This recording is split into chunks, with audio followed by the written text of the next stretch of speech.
point of Earth's current orbit around the Earth. This deorbit burn will alter Dragon's path to ultimately line it up to re-enter Earth's atmosphere and splash down off the coast of Florida. Splashdown today is planned for 2:57 p.m. Pacific or 5:57 p.m. Eastern. The Crew 9 mission began a little differently than usual, since Butch Wilmore and Sunita Williams were already aboard the space station when Nick Hague and Alexander Gorbanov arrived in the Crew 9 spacecraft in September. Having arrived as the crew flight test crew for Starliner, Wilmore and Williams were fully incorporated into the space station's Expedition 72 team and began research and other work aboard the station along with the other crew members. Additionally, Williams commanded the orbiting laboratory for much of the expedition. And after successful liftoff and separation from Falcon 9, Nick and Alexander made a short flight on board Dragon to the International Space Station in September. Both veterans of long-duration station missions, both Williams and Wilmore conducted spacewalks during their 9 months in space.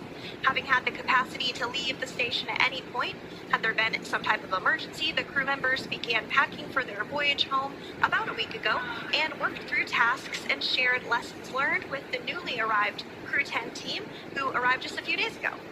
For return operations such as this, NASA and SpaceX closely coordinate with the United States Coast Guard to establish a safety zone to ensure public safety and for the safety of those involved in the recovery operations, as well as the crew on board the returning spacecraft. Multiple notices are issued to mariners in advance of and during recovery operations, and Coast Guard patrol boats are deployed to discourage boaters from entering the splashdown zones.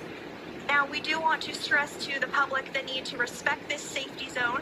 Recovering a spacecraft from the water is a hazardous task, and any other boats interfering increases risk to the astronauts and Dragon, the teams working to recover them from the water, and the safety of those that come too close. So, for the safety of the crew and your safety, we recommend you sit back and watch as we'll be bringing you the best possible views of our astronauts' homecoming. Spacewalking time.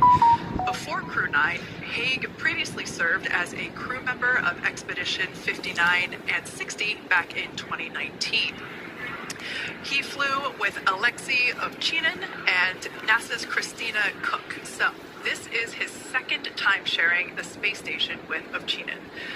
The Kansas native is a test pilot of a distinguished graduate of the United States Air Force Academy.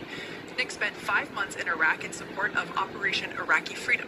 He voluntarily transferred from the United States Air Force